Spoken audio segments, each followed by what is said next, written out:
Good afternoon, everyone, and thank you so much for tuning in to Tracy's Keeping It Real. So exciting when we have these episodes and we have all these great people on with me today as special guest. Her name is Candace Yates. She has a passion for gardening and advocate for connect with nature and even inspire others around you to do the same. Let's welcome Candace. Thank you so much, Candace, for joining me this afternoon. Thank you, Tracy. I wish you'd have been with me. I think about 2 years ago, I gave it up. Oh I no. had a great big plot in my backyard, and it was not working for me. And so I think actually it was more than 2 years ago because I know that at one time my husband was like, "Why don't we just put some fake flowers or Mm. fake something out there, and you can quit worrying about it." So I did try, but trying to get to know gardening is a talent that I don't have. But tell me how it became your talent. How did you um start in the background of wanting to be a vegetable gardener, Mhm. and who inspired you to do it? Sure. So I'm originally from Milwaukee, Wisconsin, born and raised, and grew up in inner city Milwaukee. My dad, though, is from a very small town in Arkansas called Warren, Arkansas. He tells everybody he's from Pine Bluff because that's probably the closest place. And he grew up on a farm with nine siblings, I believe, Wow. mainly boys. So farm boy, born and bred, and when he moved to Milwaukee, that came with him. And so even in our home in inner city Milwaukee, we had a small backyard, but as far as I can remember, there was a garden back there, and he grew everything from corn, potatoes, onions. All of the probably the primary things you would want to grow and have like in your home kitchen he grew in that garden, and that my earliest memories are of the collard greens coming in the house from the garden. So I kind of had this mixture of this country feel in this urban surrounding.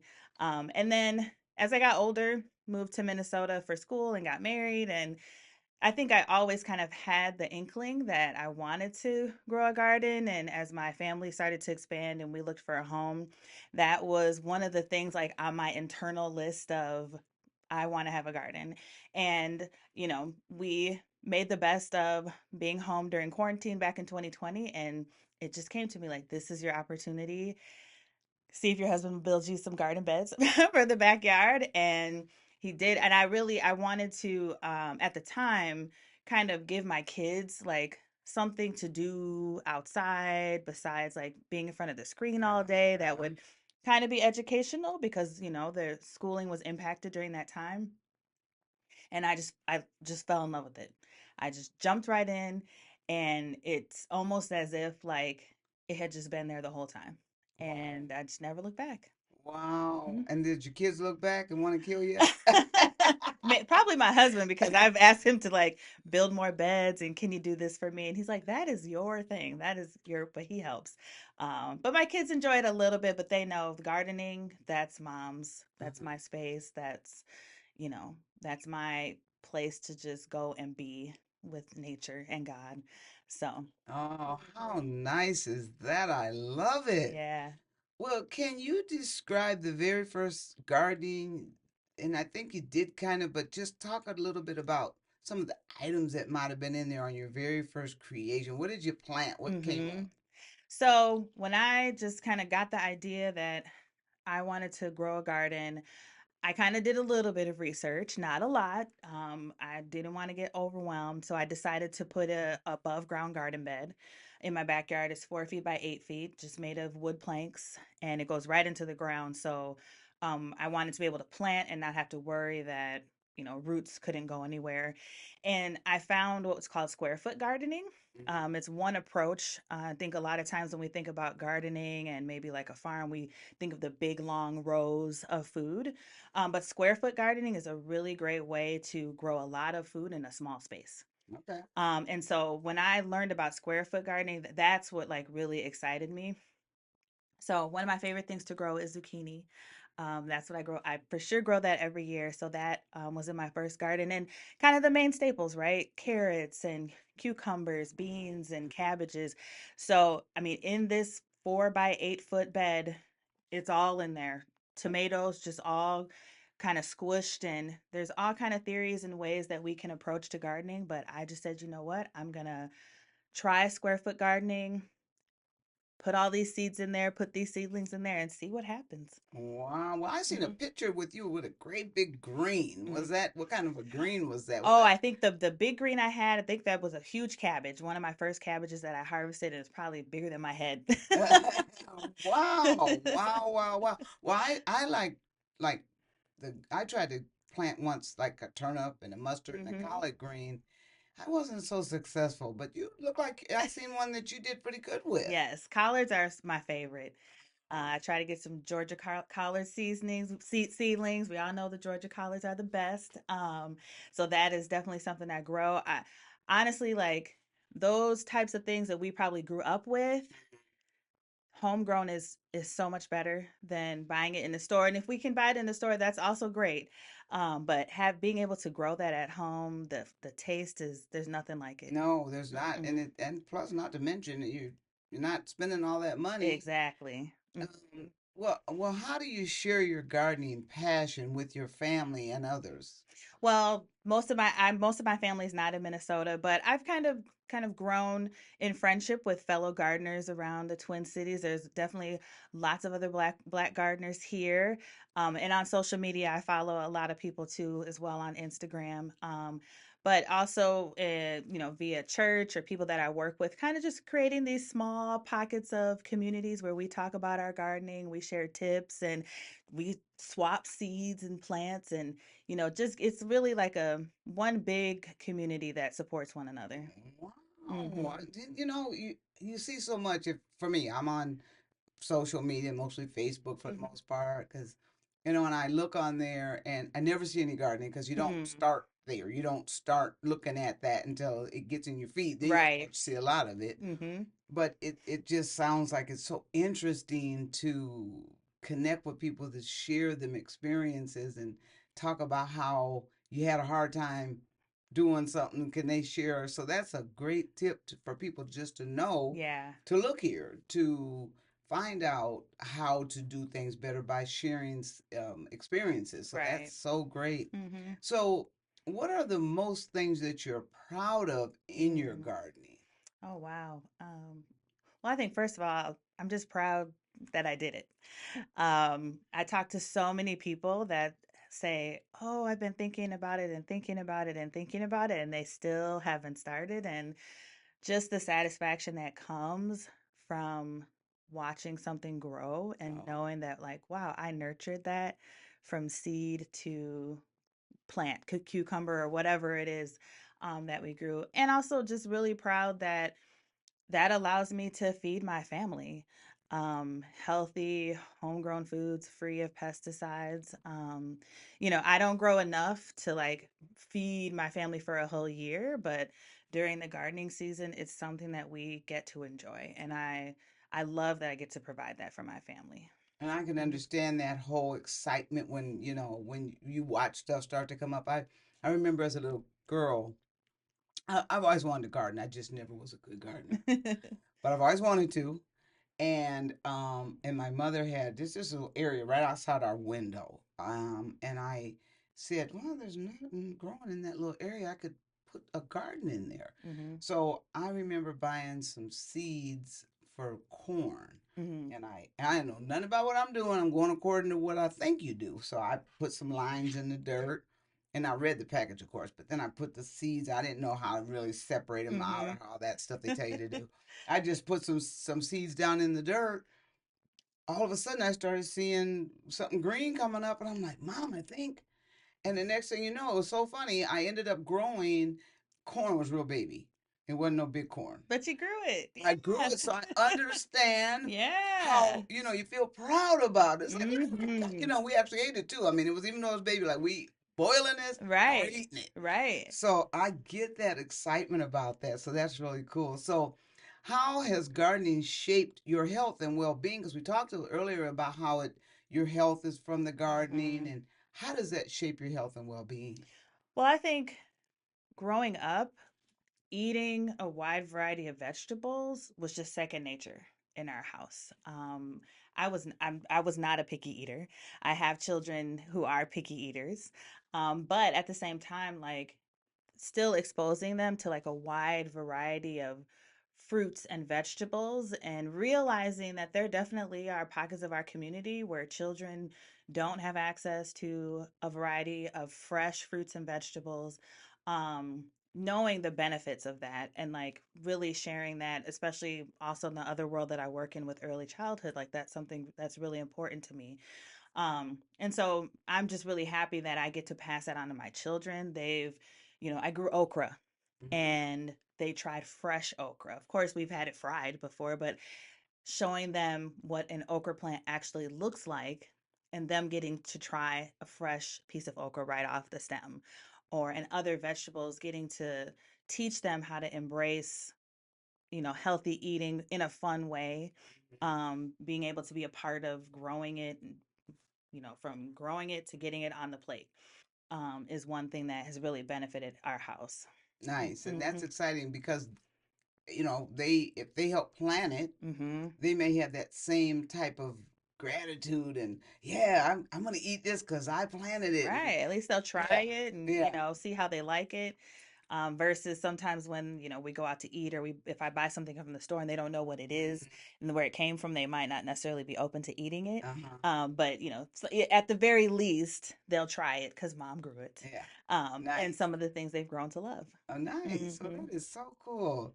So what resources do you use when you're preparing the plant? Like the Farmer's Almanac maybe or Mm-hmm. online planner. I know you mentioned that, but if I'm trying to learn how to plant, what is one of the things what resource would you suggest I might use? Sure. Well, here in Minnesota, the University of Minnesota has their University of Minnesota Extension, which has a wide variety of what's called master gardeners. They are local here to the Twin Cities and the States. So when it comes to trying to think about what are the best things for us to grow in our region, that's a free resource. You can go on the website and search different types of food and even other plants if maybe you want to consider growing other things besides vegetables in your yard.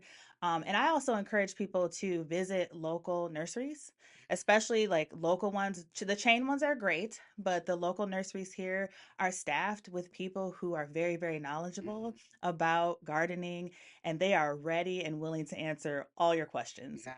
And then you did mention Farmer's Almanac. That's also kind of one of my favorite websites to go to, and you Okay. can kind of plug in your gardening location and what you're trying to grow, and it'll give you all kind of tips and recipes and just other things as it relates to garden. So those are actually probably my three like main ways that I like look up information. I don't want people to feel overwhelmed Yeah. by gardening because you're supposed to have fun, Uh-huh.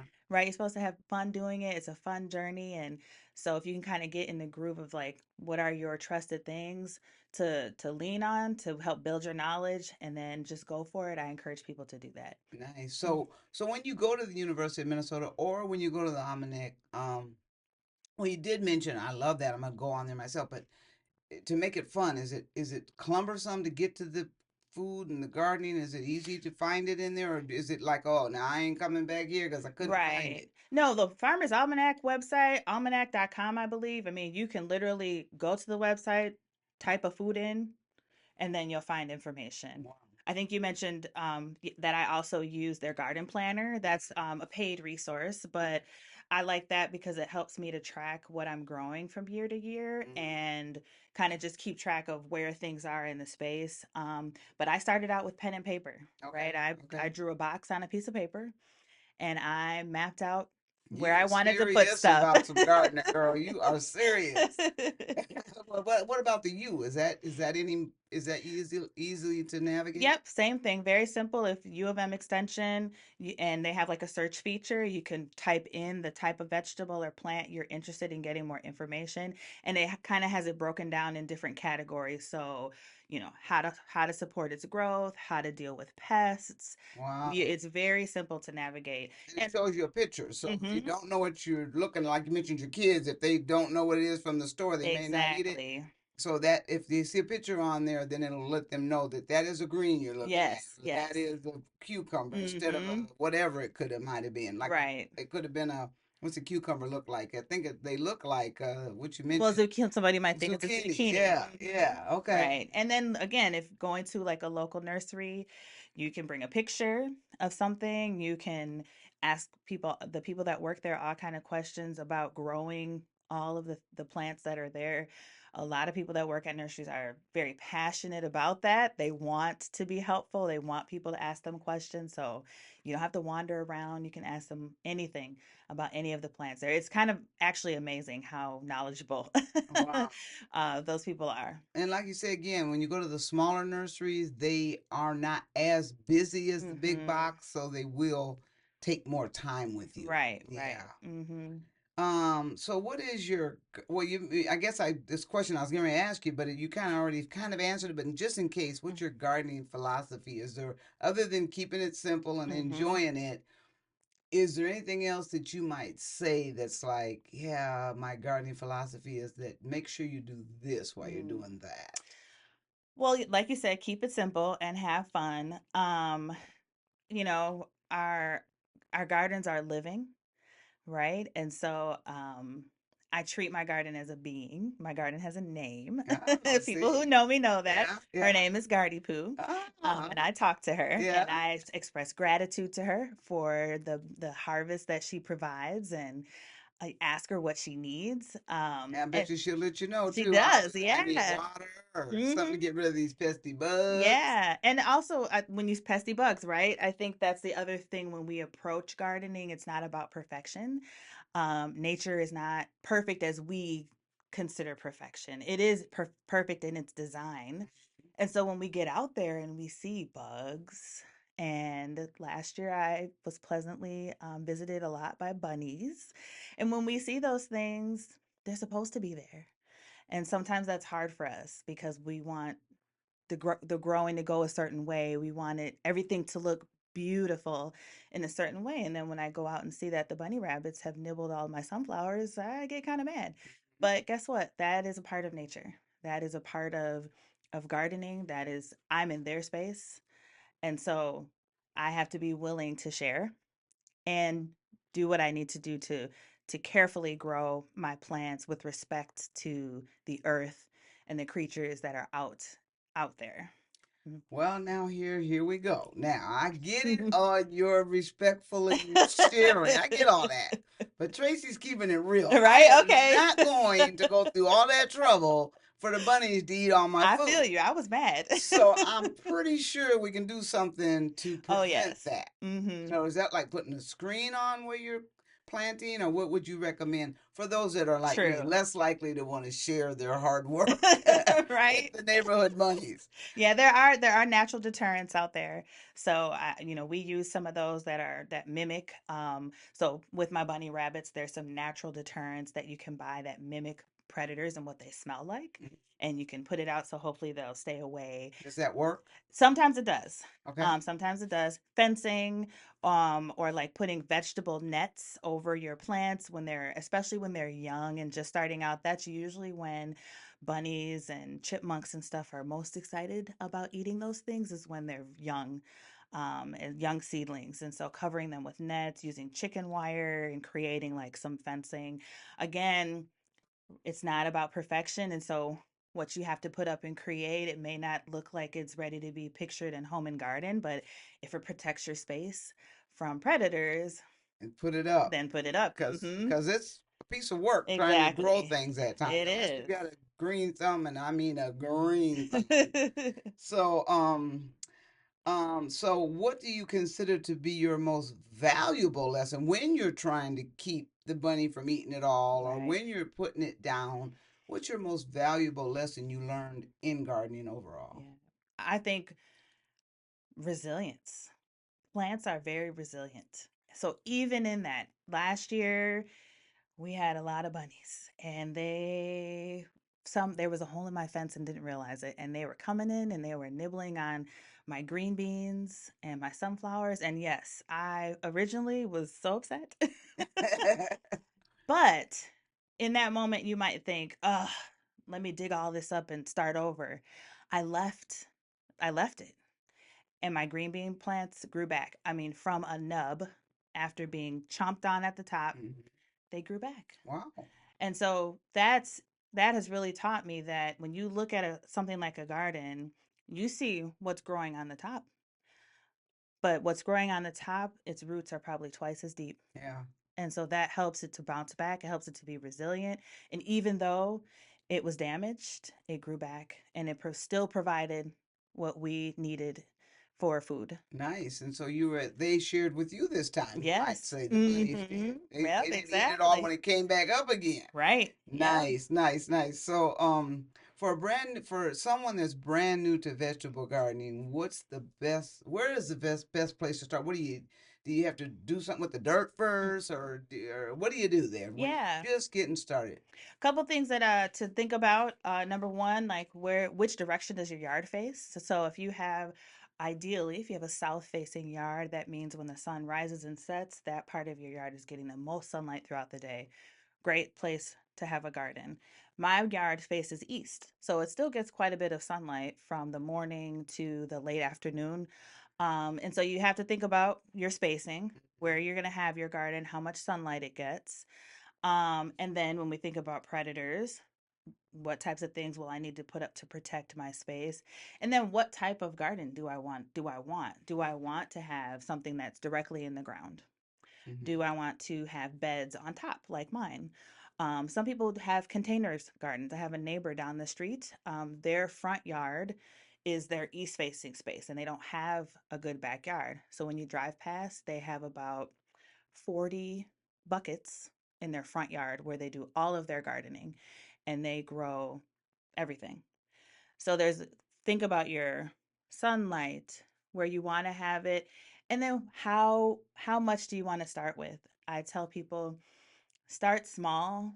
Um, if it's just one container, if it's just one bucket, even if you're just planting herbs in a small pot on your windowsill, that's gardening and you're starting somewhere.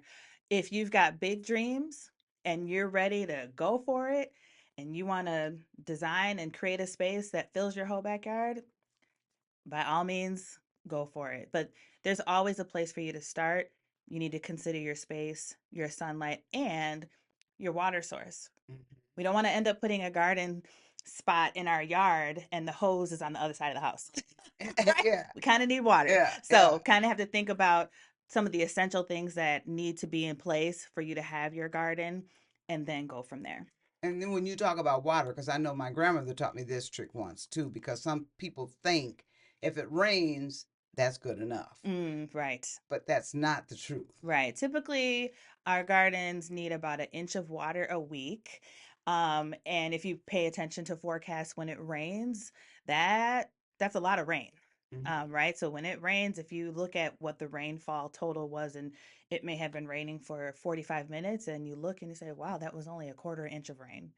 So our gardens need about an inch per week.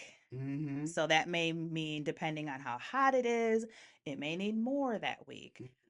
If it's cooler, you may not need as much because your ground and your beds might be able to retain more water. But yes, we do need to pay attention to how much we're watering our gardens and making sure that they're getting enough water so they're not having to like fight to keep the water that's in there. Because that slows the growth. If they're Mm-hmm. struggling the whole time you're growing, Right. it slows the growth. I got a question too when you talk about bedding. I got a brother-in-law Mm-hmm. who he's from Barbados, so they live off their land there. Yeah. Almost everybody there got a garden in their backyard. Mm-hmm. But he got one here in Burnsville on his deck. He's in an apartment Yeah. Oh, nice. and grows stuff off that little patio off of his apartment. Mm-hmm. And he brings me these nice big sweet cabbages every year, about that big, and it's no dirt. It's not dirty because Mm-hmm. he just plucks it right out the top. I guess I never just actually seen the garden in its entirety. He did send me a picture once, but how do you think he gets the things to grow so big in just some pots? That's the beauty of gardening. You really don't need a lot of space. Even when you think about a larger vegetable like a cabbage or vertical gardening with things like pole beans, green beans that grow up the vine, or cucumbers, you don't need a lot of space. They need depth. So whatever he's growing it in probably has a, maybe 2 feet deep in a pot or less. So the roots have space. But you really don't need a lot of space. They need some good soil, maybe a little bit of fertilizer, good watering, and sunlight. Plants know what to do. If we just kind of provide them a good enough environment, they will definitely take care of the rest. Wow. And so with the pots, because I know when I gave my best try till I decided to fill my whole garden in with uh just what do you call it? Things when you make sidewalks, Oh, like pavers? pavers. It's all paved now. I Okay. just now I'm trying to decide, well, what do I do with it now that it's paved because it's just sitting there. But this gave me an idea. I could actually put pots. Hmm.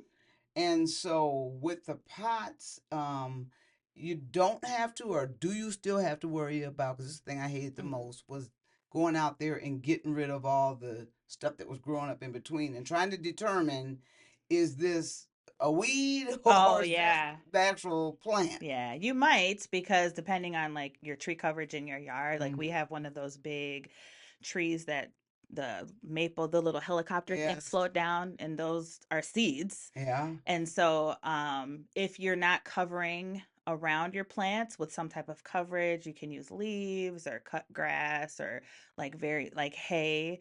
That can be like a weed suppressant that helps. Even But with the pots. yep, you can even put the, weed suppressant around the plant as it's growing to protect the soil. And it also helps the soil to retain moisture when it gets hot by Okay. keeping that surface covered. And also there's companion planting. So when you think about your pots, and you might want to grow cucumbers, right? And that's probably the biggest thing that's going to come out. Some people will then plant some flowers Oh, around the cucumbers to cover the rest of the soil and also to support the growth of the cucumber and protect the rest of the soil from growing weeds yeah. or herbs. Oh, that's smart. And then Mm-hmm. you got a beautiful garden on top of Mm-hmm. the vegetables that are coming up out of it. Exactly. Oh, Mm-hmm. that's something I never would even thought about. So Yeah, I yeah. like that. I might give it a shot this year. Maybe one pot. Just one pot on my all this great big area with the with the area big enough to grow a bunch of stuff. But yeah, I'm gonna try it though. Okay. So what is the easiest plant Ooh. or vegetable that you would recommend for someone like myself? Mm-hmm. Not the first time gardener, but certainly one struggling. Yeah. I think herbs are great. Herbs are a great place to start. Things like rosemary. Rosemary is actually an herb slash bush, so it's very resilient. Okay. Um, Herbs like rosemary, basil. Basil's Mm, very easy to grow. okay. That just kind of shoots up there. So lots of herbs you can think about growing. Some of them you can grow 2 or 3 different kinds in the same pot. As far as larger vegetables, they can be kind of finicky, but I think my favorite thing that's probably pretty easy is beans. Okay. Yeah, pole beans. Okay.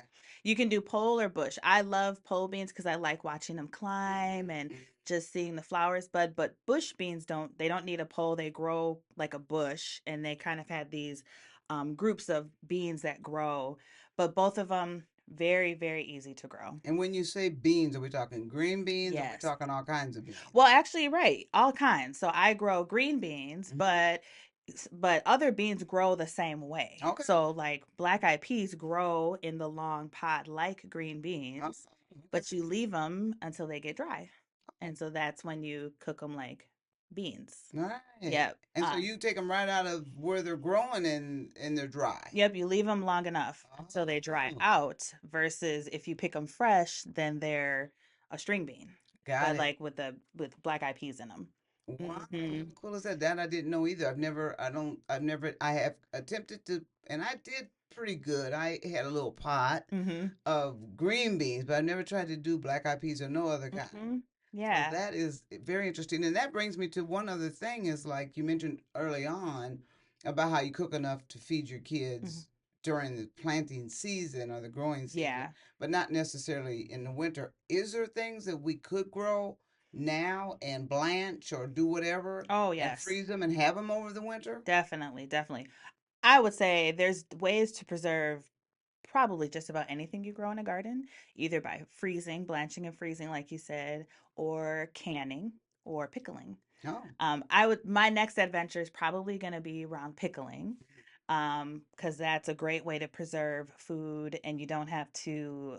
Canning takes a little bit more steps. I'll probably take a class for that, but and then freezing. So my collard greens I have kept until Thanksgiving, and had those. But the zucchinis, you can grow your zucchinis and cut them up. You can make them into zucchini noodles and freeze them. Green beans, same thing. Yeah, I know. Mm-hmm. I went in the store and bought greens and cooked them and then froze them Mm-hmm. and eat them, a couple months down the road when I Yeah. feel like it. So that is a good way to do it if you want to garden and you want to preserve it past that gardening season and Mm-hmm. have fresh greens right out your garden or fresh whatever else you're growing. Yes. I know you can, the tomatoes, you can do something with them, right? Some tomatoes you can freeze. A lot of people can tomatoes. Okay. That's kind of That's the like the canned big portion. canning Okay. vegetable is tomatoes. My family is not a big tomato family, so I only grow cherry tomatoes and eat them fresh. Because I'm usually the only person in the house that eats them. But Okay. my neighbors, they grow the big ones and give them to us. Yeah, well, Mm-hmm. that seems to be a popular. They must grow in truckloads because Uh-huh. the people across my neighbors every year bring me a whole bundle of tomatoes. I'm like, Yeah. and he must give them to more than just me. So I'm like, he must have a whole ton of them back there. Yeah, yeah. And Yeah, it's nice. I mean, a lot of people will can them and make tomato sauce or just can them as tomatoes and use them later on. So, yeah. And I know. I think what's the you dip your chips in it. oh, Salsa. salsa. Mm-hmm. I know my brother-in-law used to do that with his. Yeah. So it's just a lot of cool things you can do. So. What are some of the common mistakes that you see new gardeners make? Well, the watering is one, either over watering or not watering enough. And then And like how do you know if you're overwatering well, if your soil just stays like really wet, on the and top? then on the top, and then also your plants will tell you. Okay. So that certain plants, the leaves might start to wilt and shrivel, because the roots are just too soaked in water.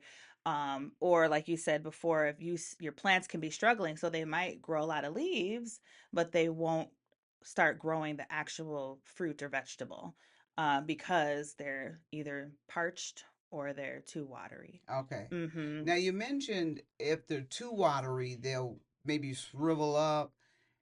When do they turn yellow? When they're not getting enough water? Both. So it could be like cucumbers. If they're not getting enough, they will wilt. But if they get too much, they will start to turn like yellow around the Mm-hmm. edges. So there's different indicators that when you see things happening, you can take a picture and look it up. Or even without taking a picture, I'll just maybe Google, my green bean leaves are looking wilted, and then I'll look on Google for a picture that looks like what my plant Yeah. looks like and say, Yeah. I think that's what it is. Okay, Mm-hmm. smart, smart. Because Mm-hmm. I know there's an app that you could get on your phone, but you got to pay for it. Oh Now, yeah, yeah, I there's don't too use much that. free resources now. Exactly. Yeah, so Mm-hmm. that's great because I wanted to try that once and I thought, I am not paying. I'll have to find somebody I can talk to. Yeah, and Let the me find university. Candace. No. Well, me and then University of Minnesota Extension is really great. We have rhubarb in our yard, and one year it just did not look good. And so all I did, I snapped a picture and I emailed them, and they asked me a variety of questions. Are you doing this? And they said, has anybody used chemicals on your lawn? And I asked my husband, and he accidentally used the weed killer in our backyard where my garden was. And I said, oh, I think the weed killer got close to the rhubarb. And so cleaned it up and it got healthy again. Nice. And Hmm. that now when you say it asked you, The people at the University of are they Minnesota. talking to you or is Email. that's an email Hmm. conversation? Okay, so Hmm. just be prepared when you reaching out. It might not be a real person. Right. So Well, no, it's a person on the other end, but they just email you back. They don't oh, call you. okay, good. Hmm. So you're getting it in real time. Yes. Mm-hmm. Oh, wow, nice. Yeah, that's a nice thing I like about the University of Minnesota is the people that are responding to you are also here in Minnesota. Yeah. So they kind of have an idea of how the weather might be Mhm. impacting What it type of or bugs we're overloaded with this year? exactly. Yeah, Mhm. yeah. Mhm. That is really, really cool. So, I know we're running out of time, so I'm just trying to get a few more good questions in here. So in the future, how do you think our communities would change over the next few years if more Mhm. people started their own vegetable gardening? Yeah. Well, of course, I think the impacts of health, not just by eating though. Like, yes, growing a vegetable garden is a positive way to impact your health, but the act of gardening in and of itself, getting your hands in the dirt, being out in the sunlight on a regular basis is wonderful for our mental health. And just really helping us to slow down and become one with nature.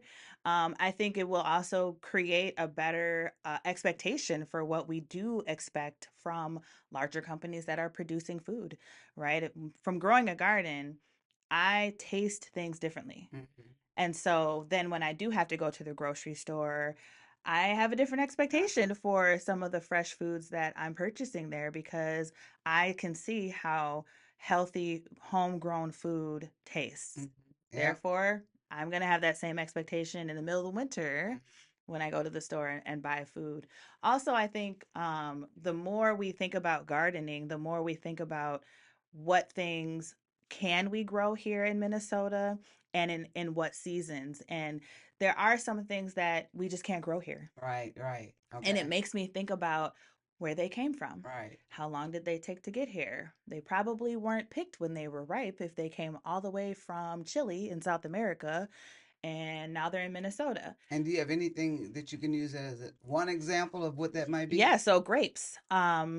It's April and last well, for the past month or so, we're kind of getting back into like, ooh, we're getting grapes from the store. And I looked at the container and I was like, oh, these grapes are from Chile. That's a long ways away. Very long. So, what were the grapes like when they were picked? What kept them fresh all the way until they got to Minnesota to when I picked them up in the grocery store? And so, gardening, especially depending on where you live, also makes you think about what are the seasons for when I should be buying things to eat if I can't grow them myself. Watermelon is a great one, right? There's a watermelon season coming up in the next couple months in the South. We'll start to see the influx of watermelons. Great. I'm probably not going to buy watermelon in January Okay. just because it's going to be coming from someplace much further away. It probably won't be picked ripe. And that means that there will probably be some things added to it to keep it ripe and be fresh when it gets here. See what I mean? That's a just you see now if you know too much. Because sometimes I believe this is not true, listeners. Please believe me, but you want to say what you don't know won't hurt you. Right. But it really will Mm-hmm. if you don't know. But the problem is now it's like, okay, now I'll never buy another watermelon ever again in January because of Right. this knowledge. Yeah, it helps us. I think it helps us to get a little bit curious Yeah. about what's on our plate. Yes. And so it's not to say that we can't buy things out of season, but if I am buying fruits and vegetables out of season, I might want to think about and ask, like, where did it come from? How, was it fresh? Is it organic? When it says it's organic, what does that mean? So that I know what I'm putting in my body. Right. And I'll Hmm. tell you one thing about watermelon, I love it, Yes. but finding a nice, sweet, Hmm. red watermelon, I guess it has to be in season. Yes, absolutely. Yeah. Hmm. So that's the problem I was having. I kept buying them all winter long, and I Yeah. was not running into that success. Yeah, and they do grow them here, but again, so watermelon season versus buying it all year long. Yeah, that's a Mhm. big difference. A big Mhm. difference. Well, that's good to know. Now, with the watermelon, one other question I have is, do you know where to touch it to know if it's good and soft and ripe, but not overripe? I am so bad at that. I feel like everybody has their way. Yeah. I feel like if it's big, if it's heavy, it's water content. So watermelons that are heavier means there's more water in there. Outside of that, that's really hard. Some people say if it has the nice yellow spot because Yeah, that's what I've heard. that means it's been sitting and it's ready. Some people say if it's got like a little bit of scratches on it cuz the sweetness is attracting bugs and stuff that want to eat it, so they're kind of scratching to get at it. Other than that, I don't know. I think it's just the luck of the draw. Well, Right? I'm gonna go with that one because if you tell me about the bug scratching, I'm done with Okay. watermelon once again. That's about. Well, here's a way to think about that. Again, if the bug eats it, I it's That's a meant to good be. thing. Yeah. And that's a good thing Yeah. because I look at my garden and I'm like, oh, there's pests. And I have natural ways of getting rid of them, soapy water, different things. If something is being grown and even the natural bugs that are supposed to eat it don't want to eat it, Uh, hmm, that would make you wonder. yeah, I'd be a little Yeah. curious about that. Yeah. You have a point there. I get it. I get it. Well, Candace, thank you so much for sharing all these wonderful experiences because now you've inspired me. Good. I'm gonna go home and I'm gonna. What's a good planting season for what? Like right now, if I said, okay, I want, I don't know, some herbs. Is now a good time to put them in the dirt, or is it too soon? Outside, I think you probably want to wait a little bit. You could start them inside. Okay. We want to make sure if we're planting outside and things are uncovered that we're not at threat for any frost overnight. Okay. Because that can, be dangerous for some of the plants. My big weekend to get out there and kind of get things up and running is Mother's Day weekend because usually by then we're good in the 50s overnight and we can start going. But now some people are planting things like spinach and lettuce because those are colder crops outside and those are doing just fine and peas. Oh, okay. Hmm. Well, I think one of them three I might go for. Yeah. Okay. I'm trying to think of which one it would be, but okay. So anyhow, yeah. So is there any way that people that are thinking about starting a new garden can they reach out to you, or would you recommend they try the you first, or how would someone want to get in touch with you if they'd like to get in touch with Sure. The main way to find me and follow all things gardening for me is on Instagram at Candace_cultivates, Candace_cultivates. That's my page where I'm going to share all things gardening and what I do with my garden. So meals that I cook. And people are they're more than welcome to reach out to me. I'll definitely share the resources that I have. And even like some of the other gardeners and gardener spaces that I follow on Instagram. I follow some amazing people. Some of them are also here in Minnesota. But yes, I also recommend checking out the Farmer's Almanac. I think is a great place if you're wanting to start because they just have a wealth of tips and information on how to figure out what you want to do and where to start with your garden. Wow. And Hmm. then on yours, do you also, because I know you mentioned earlier the Farmer's Almanac has recipes. Do you have recipes on yours as well? I don't have recipes yet.